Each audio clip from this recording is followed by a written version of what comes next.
The Death of Grass by John Christopher continues, as read by the bathroom reader. I am covering for the Plurality Report, who is currently undercover smuggling out an unredacted version of the Epstein client list.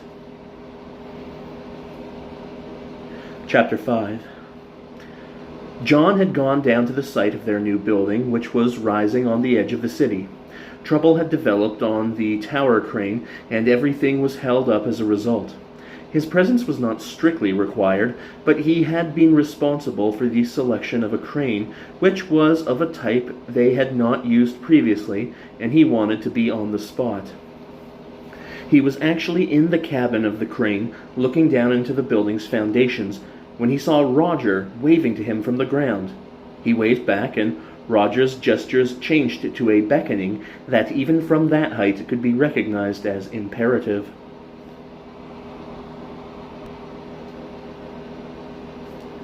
He turned to the mechanic who was working beside him. "How's she coming now?" "Bit better. Cleared this morning, I reckon." "I'll be back later on." Roger was waiting for him at the bottom of the ladder. John said, "Dropped in to see what kind of a mess we were in?" Roger did not smile. He glanced round the busy levels of the site. "Anywhere we can talk privately?" John shrugged. "I could clear the manager out of his cubbyhole, but there's a little pub just across the road which would be better." "Anywhere you like, but right away, okay?" Roger's face was as mild and relaxed as ever, but his voice was sharp and urgent.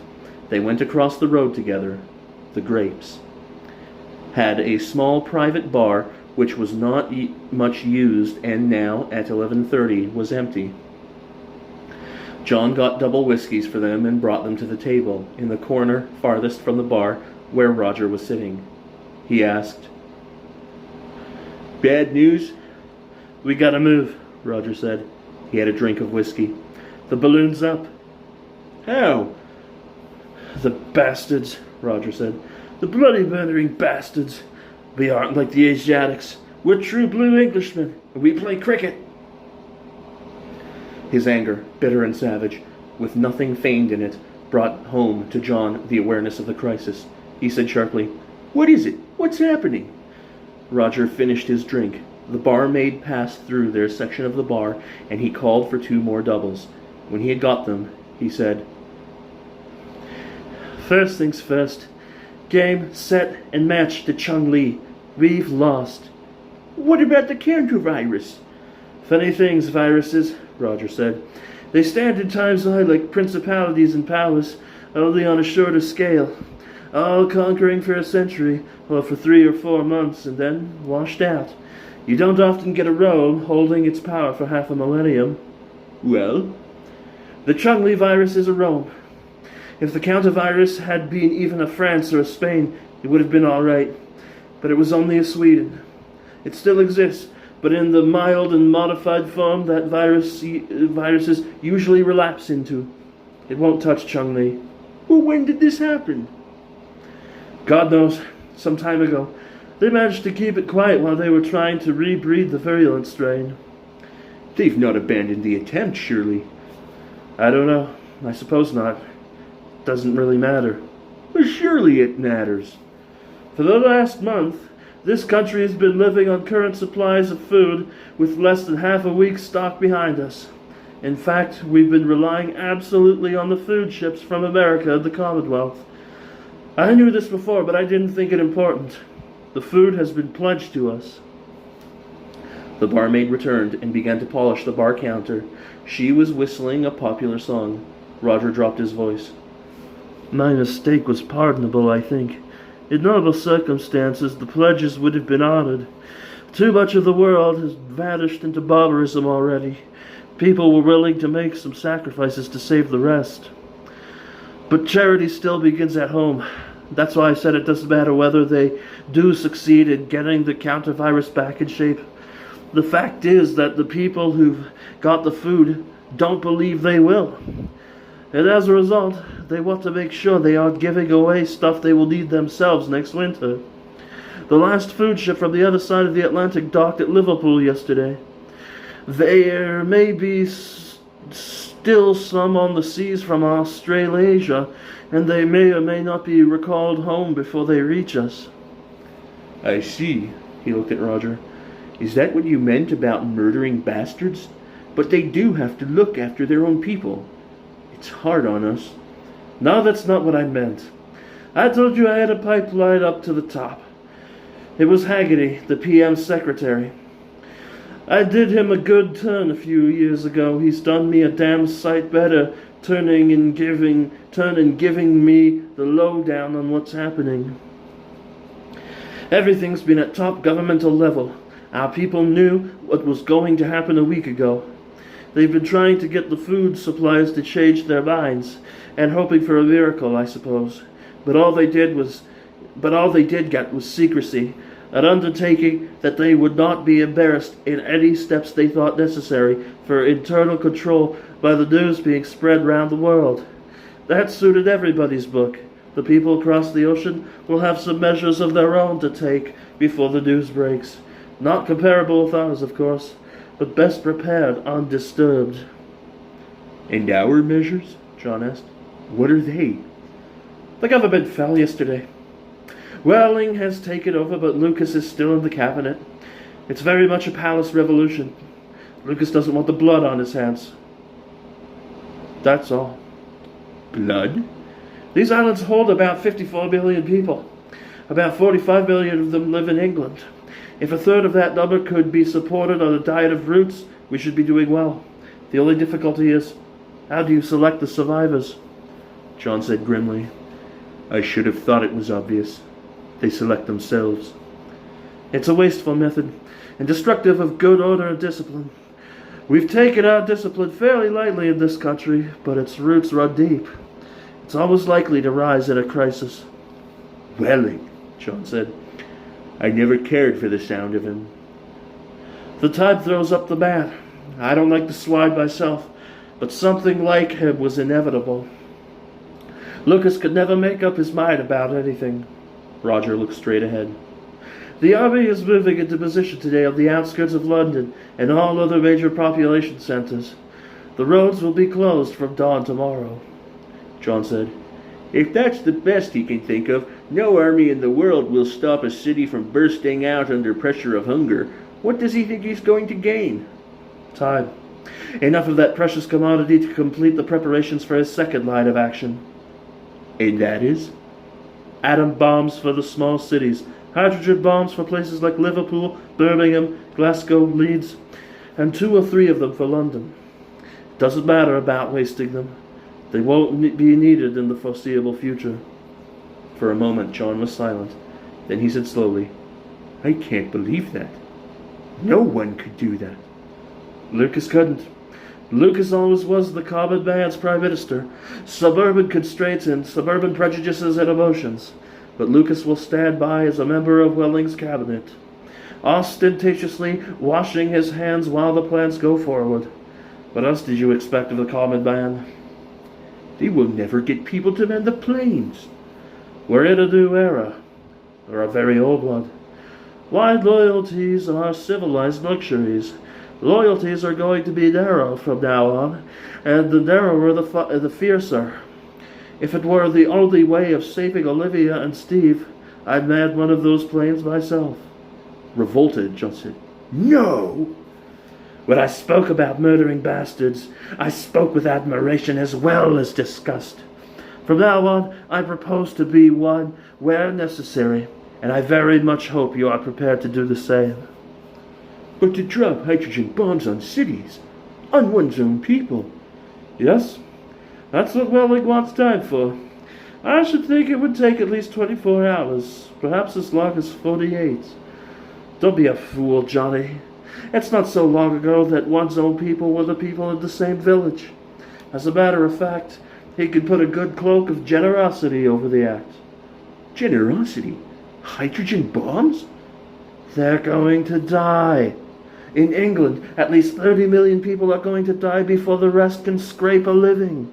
Which way's best? Of starvation, or being killed for your flesh, or by a hydrogen bomb?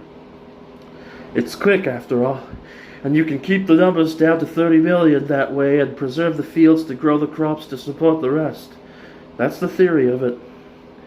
From another part of the public house, light music came to them as the barmaid switched on a portable wireless. The ordinary world continued, untouched, untroubled. "It can't work," John said. "I'm inclined to agree," said Roger. "I think the news will leak, and I think the cities will burst their seams before Welling has gotten his bomber fleet properly lined up.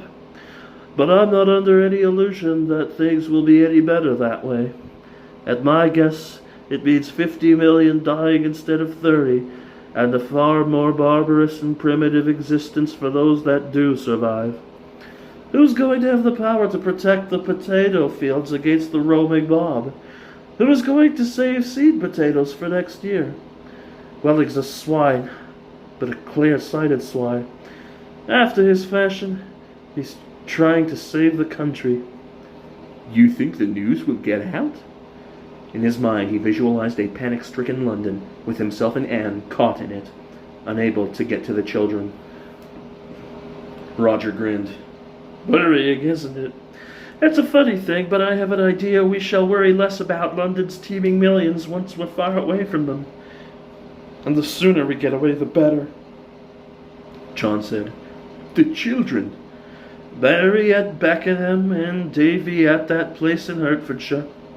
I've thought about that. We could get Davy on the way north. Your job is to go and pick Mary up, right away. I'll go and get a word to Anne. She can pack essentials. Olivia and Steve and I will be at your place with our car loaded. When you get there with Mary, we'll load your car and get moving. If possible, we should be clear of London well before nightfall." "I suppose we must," John said. Roger followed his gaze round the interior of the bar.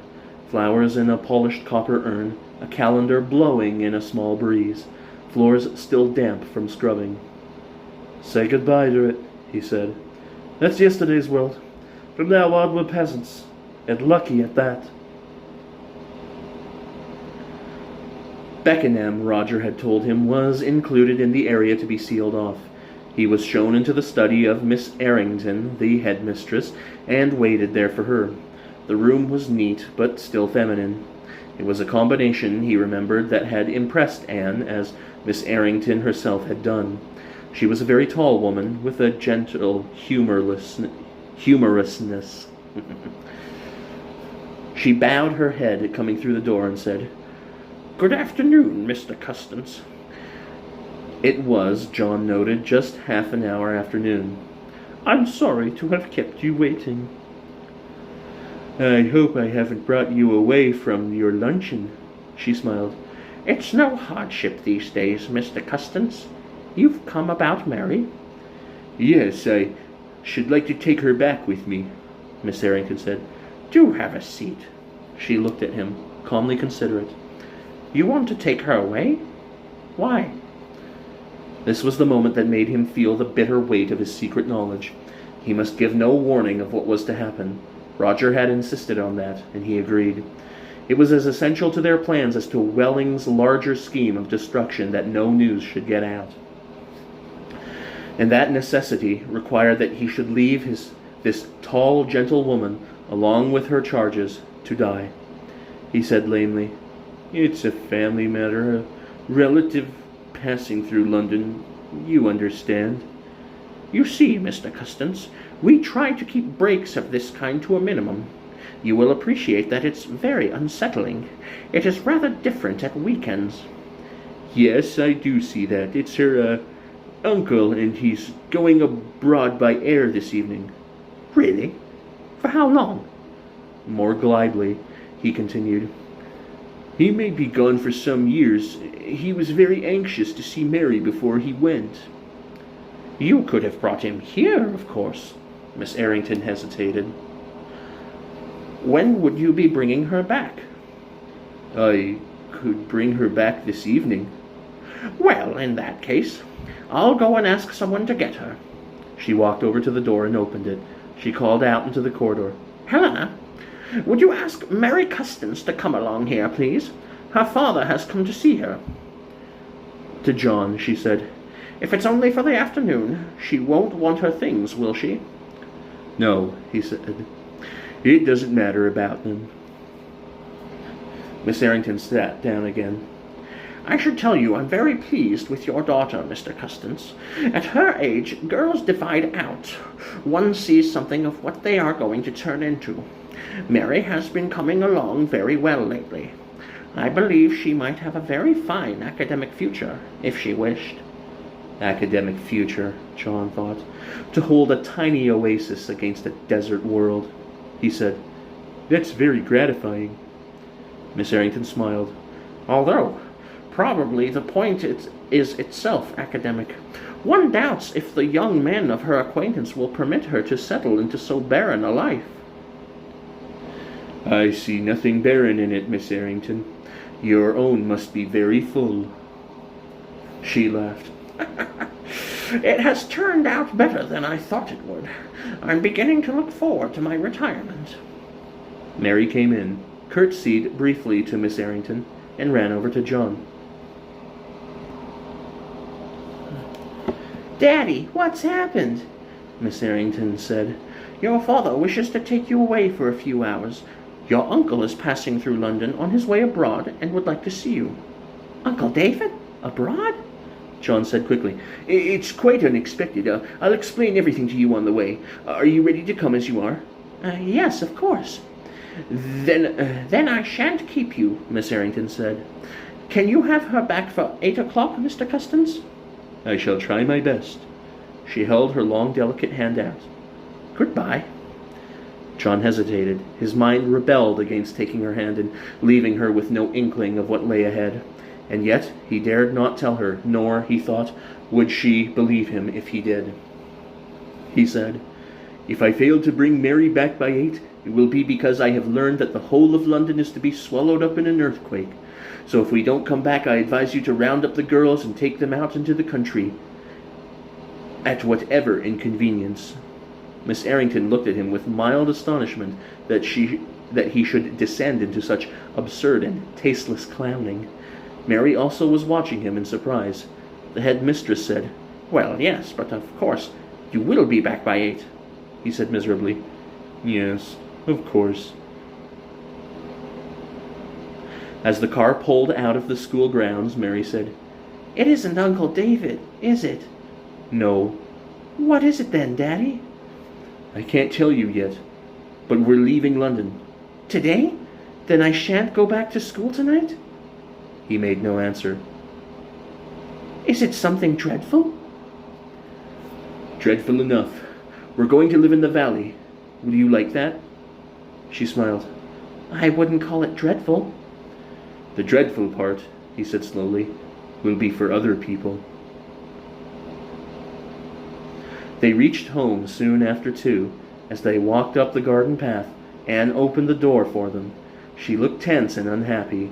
John put an arm around her. Stage 1 completed without mishap. Everything's going well, darling. Nothing to worry about. Roger and the others not here? It's his car. Cylinder block cracked or something. He's round at the garage, hurrying them up. They're all coming over as soon as possible. Has he any idea how long? John asked sharply. Shouldn't be more than an hour. Mary asked. Are the Buckleys coming with us? What's happened? What's happening? Anne said, Run up to your room, darling. I've packed your things for you, but I've left just a little space for anything which I've left out, which you think is specially important. But you will have to be very discriminating. It's only very little space. How long are we going for? A long time, perhaps. In fact, you might as well act as though we're never coming back. Mary looked at them for a moment. Then she said gravely, What about Davy's things? Shall I look through those as well? Yes, darling, Anne said. See if there's anything important I've missed. When Mary had gone upstairs, Anne clung to her husband. John, it can't be true. Roger told you the whole story? Yes, but they couldn't do it. They couldn't possibly. Couldn't they? I've just told Miss Arrington that I shall be bringing Mary back this evening. Knowing what I know, is there very much difference?" Anne was silent. Then she said, Before all this is over, are we going to hate ourselves? Or are we just going to get used to things so that we don't realize what we're turning into? John said, "I don't know. I don't know anything, except that we've got to save ourselves and the children." Save them for what? "We can work that out later. Things seem brutal now, leaving without saying a word to all the others who don't know what's going to happen. But we can't help it. When we get to the valley, it will be different. We shall have a chance of living decently again." Decently? "Things will be hard, but it may not be a bad life. It will be up to us to make it will be up to us what we make of it. At least we shall be our own masters. It will no longer be a matter of living on the sufferance of a state that cheats and bullies and swindles its citizens, and at last, when they become a burden, murders them." Sounds like Canada. No, I suppose not. Bastards, Roger said. I paid them double for a rush job, and then had to hang around for 3/4 of an hour while they looked for their tools. It was 4 o'clock. It was 4 o'clock, Anne said. Have we time for a cup of tea? I was just going to put the kettle on. Theoretically, Roger said, we've got all the time in the world. All the same, I think we'll skip the tea. There's an atmosphere about. Uneasiness. There must have been some other leaks, and I wonder just how many. Anyway, I shall feel a lot happier when we're clear of London. Anne nodded. All right. She walked through to the kitchen. John called after her. Anything I can get for you? Anne looked back. I left the kettle full of water. I was just going to put it away. That's our hope, Roger said. The feminine stabilizer. She's leaving her home forever, but she puts the kettle away. A man would be more likely to kick it round the floor and then set fire to the house. They pulled away from the Custance house with John's car leading and drove to the north. They were to follow the Great North Road to a point beyond Welwyn and then branch west in the direction of Davy's school. As they were passing through East Finchley, they heard the sound of Roger's horn, and a moment later he accelerated past them and drew up just ahead. As they went past, Olivia, leaning out of the window, called, Radio! John switched it on. Emphasize too strongly that there is no basis to any of the rumors that have been circulating. The entire situation is under control, and the country has ample stocks of food. The others walked back and stood by the car. Roger said, Someone's worried. Virus-free grain is being planted, the voice continued, in several parts of England, Wales, and Scotland, and there is every expectation of a late autumn crop. Planting in July, John exclaimed. Stroke of genius, Roger said. When there's rumor of bad news, they say that fairy godmother is on her way down the chimney. Plausibility doesn't matter in a time like that. The announcer's voice changed slightly. It is the government's view that danger could only arise from panic in the population at large. As a measure towards preventing this, various temporary regulations have been promulgated and come into force immediately. The first of these deals with restrictions on movements. Travel between cities is temporarily forbidden. It is hoped that a system of priorities for essential movements will be ready by tomorrow, but the preliminary ban is absolute. Roger got up. They've jumped the gun. Come on, let's try and crash through. They may not be ready for us yet. The two cars drove north again, across the North Circular Road, and through the North Finchley and Barnet. The steady, reassuring voice on the radio continued to drone out regulations, and then was followed by the music of a cinema organ. The streets showed their usual traffic, with people shopping or simply walking about. There was no evidence of panic here in the outer suburbs. Trouble, if there were any, would have started in central London. They met the roadblock just beyond Wrotham Park. Barriers had been set up in the road. There were khaki-clad figures on the other side. The two cars halted. John and Roger went over to the roadblock. Already there were half a dozen motorists there, arguing with the officer in charge. Others, having abandoned the argument, were preparing to turn their cars and drive back. 10 bloody minutes, Roger said. We can't have missed it by more. There would have been a much bigger pile-up. The officer was a pleasant, rather wide-eyed young fellow, clearly enjoying what he saw as an unusual kind of exercise. I'm very sorry, he was saying, but we're simply carrying out orders. No travel out of London is permitted. The man who was at the front of the objectors, about 50, heavily built and darkly Jewish in appearance, said, "But all my business is in Sheffield. I only drove down to London yesterday." You have to listen to the news on the wireless. They're going to have some kind of arrangements for people like you, Roger said quietly. This is no go, Johnny. We couldn't even bribe him with a mob like this around. The officer went on. Don't treat this as official, but I've been told the whole thing's only a maneuver. They're trying out panic precautions just to be on the safe side. It will probably be called off in the morning. The heavily built man said, "If it's only a maneuver, you can let us few get through. It doesn't matter, does it?" The young officer grinned. Sorry, it's as easy to land a general and court-martial for dereliction of duty on maneuvers as it is when there's a war on. I advise you to go back to town and try tomorrow. Roger jerked his head, and he and John began to walk back to the cars. Roger said, Very cleverly carried out. Unofficially only a maneuver. That gets over the scruples of the troops. I wonder if they're going to be left to burn with the rest. I suppose so. Worth trying to tell them what's really happening? Wouldn't get anywhere. And they might very well run us in for spreading false rumors. That's one of the new regulations. Did you hear it? They reached the cars. John said, Then what do we do? Ditch the cars and try it on foot through the fields? Anne said, What's happening? They won't let us through? They'll have the fields patrolled, Roger said, probably with tanks. We wouldn't have a chance on foot. In an edged voice, Anne says, Then what can we do? Roger looked at her, laughing. Easy, Annie. Everything's under control. John was grateful for the strength and confidence in the laugh. They lightened his own spirits. Roger said, The first thing to do is to get away from here before we land ourselves in a traffic jam. Cars were beginning to pile up behind them in the road. Back towards Chipping Barnet, there's a sharp fork to the right. We'll go first. See you there. It was a quiet road, herbs in Ruhr. The two cars pulled up in a secluded part of it.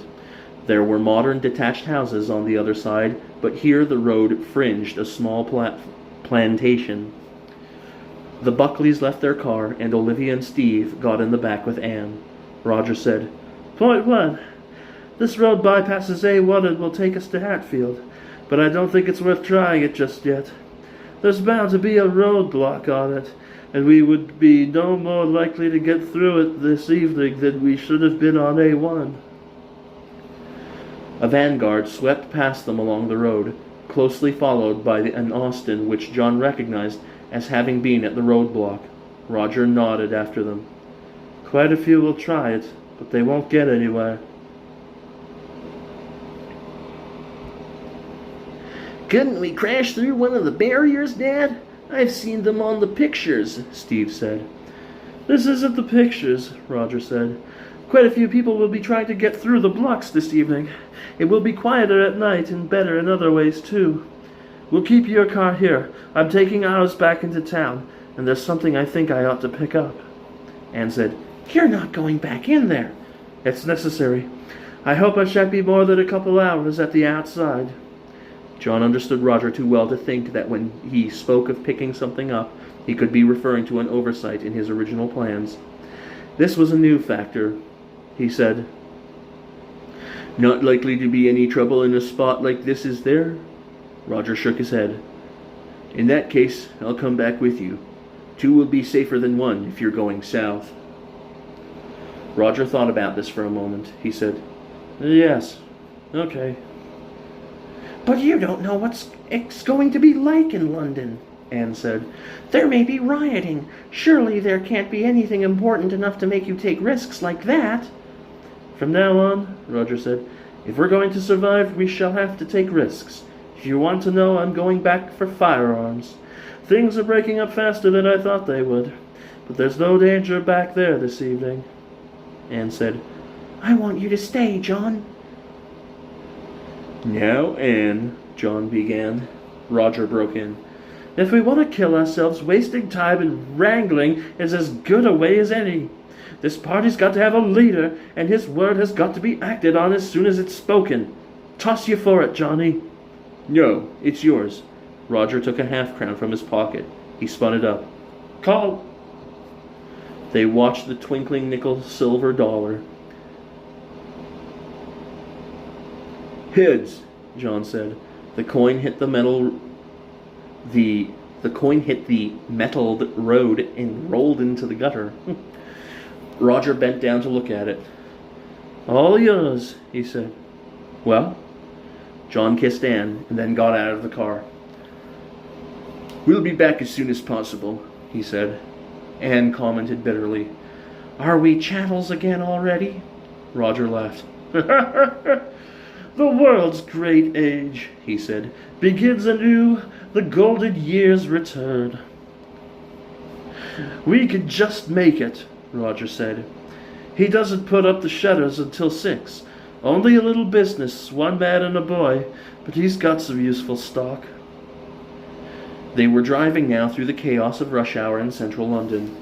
On that chaos, the usual rough and ready pattern was imposed by traffic lights and white-armed policemen. There was no sign of anything out of the ordinary. As the lights turned green in front of their car, the familiar breaker of jaywalkers swelled across the road. Sheep, John said bitterly, for the slaughter. Roger glanced at him. Let's hope they stay that way. See it clearly and see it whole. Quite a few millions have got to die. Our concern is to avoid joining them. Just past the lights, he pulled off the main street into a narrow side street. It was 5 minutes to 6. Will he serve us? John asked. Roger pulled into the curb, opposite a little shop displaying sporting guns. He put the car in neutral, but left the engine running. He will, he said, one way or another. There was no one in the shop except the proprietor, a small hunched man with a differential salesman's face and incongruously watchful eyes. He looked about 60. Roger said, Evening, Mr. Pirrie. Just caught you? Mr. Pirrie's hands rested on the counter. Well, Mr. Buckley, isn't it? Yes, I was just closing. Anything I can get you? Roger smiled. Well, let me see. Couple of revolvers, couple good rifles, with telescopic sights, and the ammo, of course. And you do stock automatics. Pirrie smiled gently.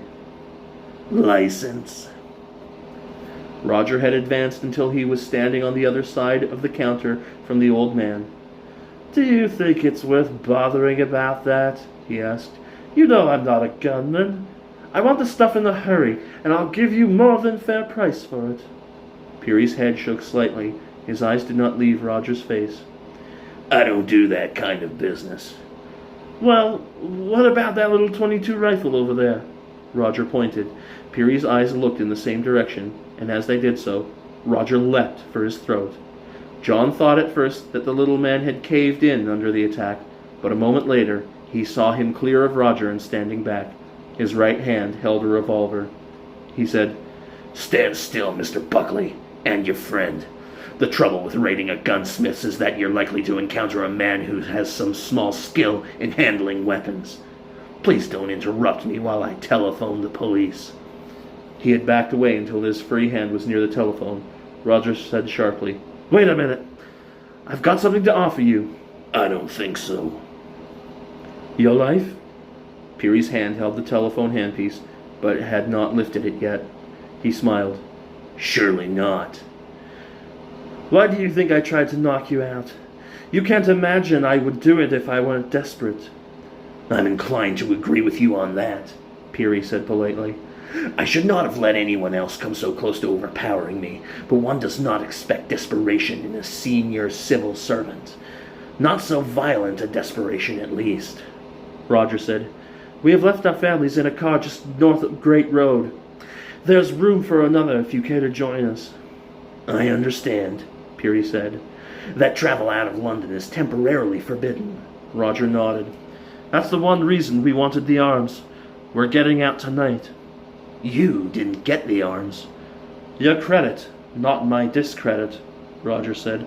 And damn well you know it. Pirrie removed his hand from the telephone.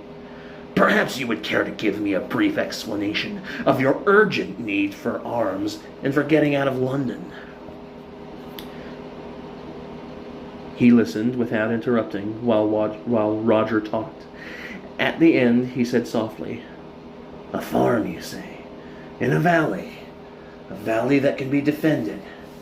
By half a dozen, John put in, against an army. Pirrie lowered the revolver he had. I had a telephone call this afternoon, he said, from the local superintendent of police. He asked me if I wanted a guard here.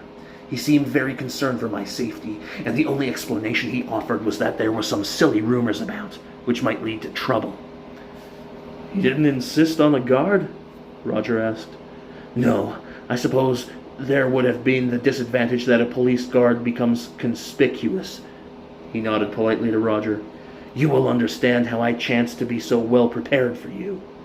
And now, John pressed him, do you believe us? Pirrie sighed. I believe that you believe it. Apart from that, I have been wondering myself if there were any reasonable way of getting out of London. Even without fully crediting your tale, I do not care to be compulsorily held here. And your tale does not strain my credulity. As much, perhaps, as it ought. Living with guns as I have done, one loses the habit of looking for gentleness in men, Roger said. Right. Which guns do we take? Pirrie turned slightly, and this time picked up the telephone. Automatically, Roger moved towards him. Pirrie looked at the gun in his hand and tossed it to Roger. I am telephoning to my wife, he said. We live in St. John's Wood. I imagine you can get 2 cars out. You can get 3 then. The extra vehicle may come in useful. He was dialing the number. Roger said warningly, Careful what you say over that. Pirrie said into the mouthpiece. Hello, my dear. I'm just preparing to leave. I thought it might be nice to pay a visit to the Rosenblums this evening. Yes, the Rosenblums. Get things ready, would you? I shall be right along. He replaced the receiver. The Rosenblums, he explained, live in Leeds. Millicent is very quick to perceive things. Roger looked at him with respect. My God, she must be. I can see that both of you and Millicent are going to be very useful members of the group. By the way, we had previously decided that this kind of party needs a leader. Pirrie nodded. You? No, John Custon's here. Pirrie surveyed John briefly. Very well. Now the weapons. I will set them out, and you can start carrying them to your car. They were taking out the last of the ammunition when a police constable strolled towards them. He looked with some interest at the little boxes. Evening, Mr. Pirrie, he said. Transferring stock. This is for your people, Pirrie said. They asked for it. Keep an eye on the shop, will you? We'll be back for some more later on. Do what I can, sir, the policeman said doubtfully. But I've got a bait to cover, you know. Pirrie finished padlocking the front door. My little joke, he said.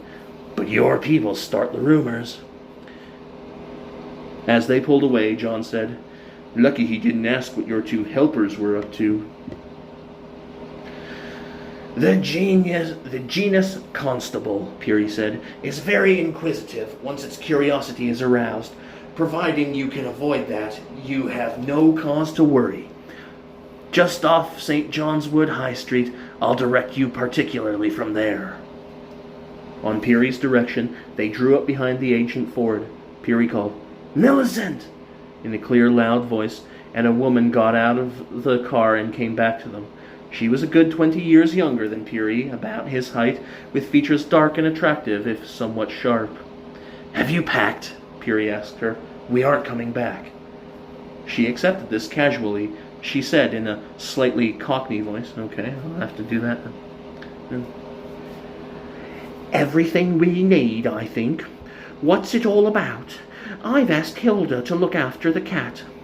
"Poor pussy," said Pirrie, "but I fear we must abandon her. I'll explain things on the way." He turned to the other two. "I will join Millicent from this point." Roger was staring at the antique car in front of him. "I don't want to seem rude," he said, "but mightn't it be better if you piled your stuff in with ours? We could manage it quite easily." Pirrie smiled as he got out of the car. "A left fork just short of Wrotham Park?" he queried. "We'll find you there, shall we?" Roger shrugged. Pirrie escorted his wife to the car ahead. Roger started up his own car and cruised slowly past them. He and John were startled a moment later when the Ford ripped past them with an altogether improbable degree of acceleration, checked at the intersection, and then slid away on the main road. Roger started after it, but by the time he had gotten into the stream of traffic, it was lost to sight. They did not see it again until they reached the Great North Road. Pirrie's Ford was waiting for them, and thereafter followed demurely. They had their suppers separately in their individual cars. Once they were out of London, they would eat communally, but a picnic here might attract attention. They had parked at discreet distances also. Roger had explained his plan to John, and he had approved it. By 11 o'clock, the road they were in was deserted. London's outer suburbs were at rest, but they did not move until midnight. It was a moonless night, but there was light from the widely spaced lamp standards. The children slept in the rear seats of the cars. Anne sat beside John in the front. She shivered. "Surely there's another way of getting out." He stared ahead into the dim, shadowy road. "I can't think of one." She looked at him. "You aren't the same person, are you? The idea of quite calmly planning murder. It's more grotesque than horrible." "Anne," he said, "Davy is 30 miles away, but he might as well be 30 million if we let ourselves be persuaded into remaining in this trap." He nodded his head towards the rear seat, where Mary lay bundled up. "And it isn't only ourselves." "But the odds are so terribly against you." He laughed. "Does that affect the morality of it? As a matter of fact, without Pirrie, the odds would have been steep. I think they're quite reasonable now. A Bisley shot was just what we needed." "Must you shoot to kill?" he began to say. "It's a matter of safety." He felt the car creak over. Roger had come up quietly and was leaning in the open window. "Okay?" Roger asked. "We've got Olivia and Steve in with Millicent." John got out of the car. He said to Anne, "Remember, you and Millicent bring these cars up as soon as you hear the horn. You can feel your way forward a little if you like, but it will carry well enough at this time of night." Anne stared up to him. "Good luck." "Nothing in it," he said. They went back to Roger's car, where Pirrie was already waiting. Then Roger drove slowly forward, past John's parked car, along the deserted road. It had already been reconnoitered. What? Reconnoitered? Earlier in the evening, and they knew where the last bend before the roadblock was. They stopped there, and John and Pirrie slipped out and disappeared into the night. 5 minutes later, Roger restarted the engine and accelerated noisily towards the roadblock. Reconnaissance had shown the block to be held by a corporal and 2 soldiers. 2 of these could be presumed to be sleeping. The third stood by the wooden barrier, his automatic slung from his shoulder. The car slammed to a halt. The guard hefted his automatic into a readier position. Roger leaned out of the window. He shouted, "What the hell's that bloody contraption doing in the middle of the road? Get it shifted, man!" He sounded drunk and verging on awkwardness. The guard called down, "Sorry, sir. Road closed. All roads out of London closed." "Well, get the flaming things open again. Get this one open anyway. I want to get home." From his position in the left-hand ditch, John watched. Strangely, he felt no particular tension. He floated free, attached to the scene only by admiration of Roger's noisy expostulation. Another figure appeared beside the original soldier, and after a moment a third. The car's headlights diffused upwards off the metalled road. The three figures were outlined, mistily but with reasonable definition, on the other side of the wooden barrier. A second voice, presumably the corporal's, said, "We're carrying out orders. We don't want any trouble. You clear off back, mate, all right?" "Is it hell, all right? What do you bloody little tin soldiers think you're up to, putting fences across the road?" the corporal said dangerously. "That'll do from you. You've been told to turn around. I don't want any more lip." "Why don't you try turning me around?" Roger asked. His voice was thick and ugly. "There are too many bloody useless military in this country doing damn all and eating good rations." "All right, mate," said the corporal. "You asked for it." He nodded to the other two. "Come on, we'll turn this loudmouth bleeder's car round for him." They clambered over the barrier and advanced into the pool of brightness from the headlights. Roger said, "Advance the guards," his voice sneering. Now, suddenly, the tension caught John. The white line in the center of the road marked off his territory from Pirrie's. The corporal and the original sentry were on that side. The third soldier was nearer to him. They walked forward, shielding their eyes from the glare. He felt sweat start under his arms and along his legs. He brought the rifle up and tried to hold it steady. At any fraction of a second, he must crook his finger and kill this man, unknown, innocent. He had killed in the war, but never from such close range, and never a fellow countryman. Sweat seemed to stream on his forehead. He was afraid of it blinding his eyes, but dared not risk disturbing his aim to wipe it off. Clay pipes at a fairground, he thought. A clay pipe that must be shattered, for Anne, for Mary, and Davy. His throat was dry. Roger's voice split the night again, but incisive now and sober. "All right!" The first shot came before the final word, and two others followed while it was still in the air. John still stood, with his rifle aiming, as the three figures slumped into the dazzle of the road. He did not move until he saw Pirrie, having advanced from his own position, stooping over them. Then he dropped his rifle to his side and walked onto the road himself. Roger got out of the car. Pirrie looked up at John. "I must apologize for poaching, partner," he said. His voice was as cool and precise as ever. "They were such a good lie." "Dead?" Roger asked. Pirrie nodded. "Of course." "Then we'll clear them into the ditch first," Roger said. "After that, the barrier. I don't think we're likely to be surprised, but we don't want to take chances." The body that John pulled away was limp and heavy. He avoided looking at the face at first, then, in the shadow at the side of the road, he glanced at it. A lad, not more than 20, his face young and unmarked, except for the hole in one temple, gouting blood. The other two had already dropped their burdens and gone over to the barrier. They had their backs to him. He bent and kissed the unwounded side of the forehead, and eased the body down with gentleness. It did not take them long to clear the barrier. On the other side, equipment lay scattered. This, too, was thrown into the ditch. Then Roger ran back to the car and pressed the horn button, holding it down for several seconds. Its harsh note tolled on the air like a bell. Roger pulled the car over to one side. They waited. In a few moments they heard the sound of cars approaching. John's Vauxhall came first, closely followed by Pirrie's Ford. The Vauxhall stopped, and Anne moved over as John opened the door and got in. He pushed the accelerator pedal down hard. Anne said, "Where are they?" She was looking out of the side window. "In the ditch," he said, as the car pulled away.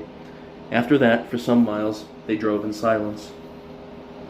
According to plan, they kept off the main roads. They finished up in a remote lane bordering a wood near Stapleford. There, under overhanging oaks, they had cocoa from thermos flasks, with only the internal lights of one car on. Roger's Citroën was convertible into a bed, and the three women were put into that, the children being comfortable enough on the rear seats of the other 2 cars. The men took blankets and slept under the trees. Pirrie put up the idea of a guard. Roger was dubious. I shouldn't think we'd have any trouble here, and we want what sleep we can get. There's a long day's driving tomorrow. He looked at John. What do you say, Chief? A night's rest. What's left of it. They settled down. John lay on his stomach in the posture that army life had taught him was most comfortable when sleeping on rough ground. He found the physical discomfort less than he had remembered it. But sleep did not come lightly, and was broken, when it came, by meaningless dreams.